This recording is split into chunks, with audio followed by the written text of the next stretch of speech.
Chapter 7. You look great without a nose, really. Wow, Magnus, you're probably thinking. That was stupid. Thanks, I have my moments. Normally, I don't go stepping into walls of flame, but I had a feeling it wouldn't hurt me. I know that sounds weird, but so far I hadn't passed out. The heat didn't feel so bad, even though the asphalt was turning to sludge at my feet. Extreme temperatures have never bothered me. I don't know why. Some people are double-jointed, some people can wiggle their ears. I can sleep outside in the winter without freezing to death, and hold matches under my hand without getting burned. I'd won some bets that way in the homeless shelters, but I'd never thought of my tolerance as something special, magical. And I'd definitely never tested its limits. I walked through the curtain of fire and smacked Surt in the head with my rusty sword, because, I always try to keep my promises. The blade didn't seem to hurt him, but the swirling flames died. Surt stared at me for a millisecond, completely shocked. Then he punched me in the gut. I'd been punched before, just not by a fiery heavyweight whose ring name was the Black One. I folded like a deck chair. My vision blurred and tripled. When I regained my focus, I was on my knees, staring at a puddle of regurgitated milk, turkey, and crackers steaming on the asphalt. Surt could have taken my head off with his fiery sword, but I guess he didn't feel I was worth it. He paced in front of me, making sounds. "Feeble," he said, "a soft little boy. Give me the blade of your own free will, Vanya-spawn. I promise you a quick death." Vanya-spawn? I knew a lot of good insults, but I'd never heard that one. The corroded sword was still in my hand. I felt my pulse against the metal as if the sword itself had developed a heartbeat. Resonating up the blade, all the way to my ears, was a faint hum, like a car engine turning over. "You can renew it," Randolph had told me. I could almost believe the old weapon was stirring, waking up. Not fast enough, though. Surt kicked me in the ribs and sent me sprawling. I lay flat on my back, staring at the smoke in the winter sky.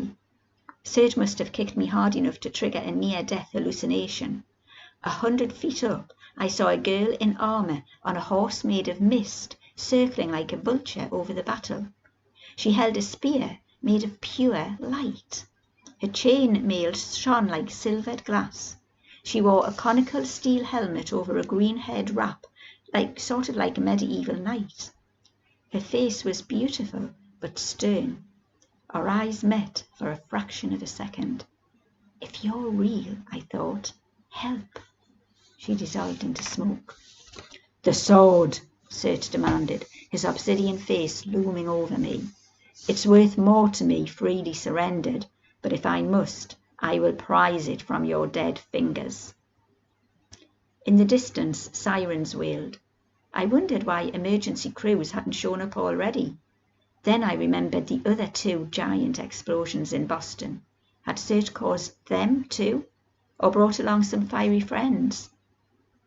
At the edge of the bridge, Hearth staggered to his feet.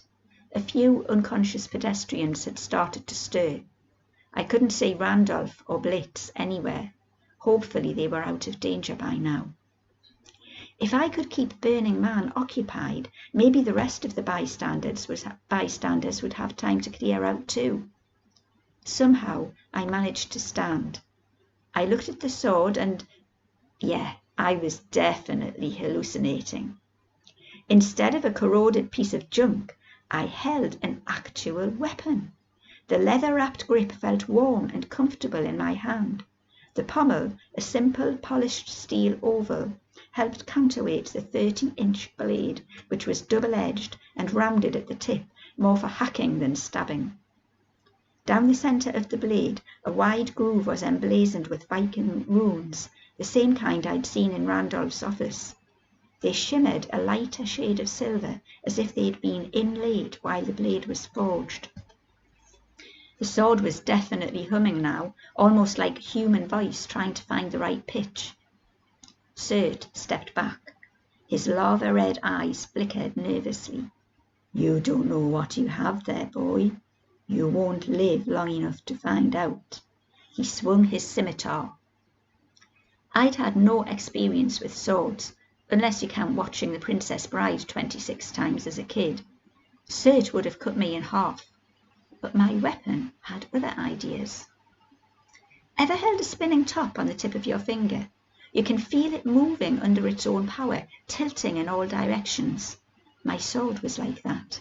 It swung itself, blocking Cert's fiery blade. Then it spun in an arc, dragging my arm along with it, and hacked into Cert's right leg. The black one screamed. The wound in his thigh smouldered, setting his trousers on fire. His blood sizzled and glowed like the flow from a volcano. His fiery blade dissipated. Before he could recover, my sword leaped upward and slashed his face. With a howl, Cert stumbled back, cupping his hands over his nose. To my left, someone screamed, the mother with the 2 kids. Hearth was trying to help her extract her toddlers from the stroller, which was now smoking and about to combust. "Hearth!" I yelled, before remembering that was no good. With Cert still distracted, I limped over to Hearth and pointed down the bridge. "Go! Get the kids out of here!" He could read lips just fine, but he didn't like my message. He shook his head adamantly, hoisting one of the toddlers into his arms. The mom was cradling the other kid. "Leave now," I told her. "My friend will help you." The mom didn't hesitate. Hearth gave me one last look. This is not a good idea. Then he followed her, the little kid bouncing up and down in his arms, crying, "Ah, ah, ah!" Other innocent people were still stuck on the bridge. Drivers trapped in their cars, pedestrians wandering around in a daze, their clothes streaming and their skin lobster red. Emergency sirens were closer now, but I didn't see how the police or the paramedics could help if Cert was still roaming around being all fiery and stuff. "Boy!" The black one sounded like he was gargling with syrup. He took his hands from his face, and I saw why. My self-guided sword had taken off his nose. Molten blood streamed down his cheeks, splattering on the ground in sizzling droplets. His trousers had burned off, leaving him in a pair of flame-patterned red boxers. Between that and the newly sawed-off snout, he looked like a diabolical version of Porky Pig. "I have tolerated you long enough," he gargled. "I was just thinking the same thing about you." I raised the sword. "You want this? Come and get it." In retrospect, that was a pretty stupid thing to say. Above me, I caught a glimpse of the weird grey apparition, a girl on a horse, circling like a vulture, watching. Instead of charging, Cert bent down and scooped asphalt from the road with his bare hands. He moulded it into a red-hot sphere of steaming gunk and pitched it toward me like a fastball. Another game I'm not good at. Baseball. I swung the sword, hoping to knock away the projectile. I missed. The asphalt cannonball ploughed into my gut and embedded itself, burning, searing, destroying. I couldn't breathe. The pain was so intense I felt every cell in my body explode in a chain reaction. Despite that, a strange sort of calm fell over me. I was dying. I wasn't coming back from this. Part of me thought, "All right, make it count." My vision dimmed. The sword hummed and tugged at my hand, but I could barely feel my arms. Cert studied me, a smile on his ruined face. "He wants the sword," I told myself. "He can't have it. If I'm going out, he's going with me." Weakly, I raised my free hand. I flipped him a gesture that he wouldn't need to know sign language to understand. He roared and charged. Just as he reached me, my sword leapt up and ran him through. I used the last of my strength to grapple him as his momentum carried us both over the railing. "No!" He fought to free himself, bursting into flames, kicking and gouging, but I held on as we plummeted towards the Charles River, my sword still embedded in his stomach, my own organs burning away from the molten tar in my gut. The sky flashed in and out of view. I caught a glimpse of the smoky apparition, the girl on the horse diving towards me at full gallop, her hand outstretched. Floom! I hit the water. Then I died. The end.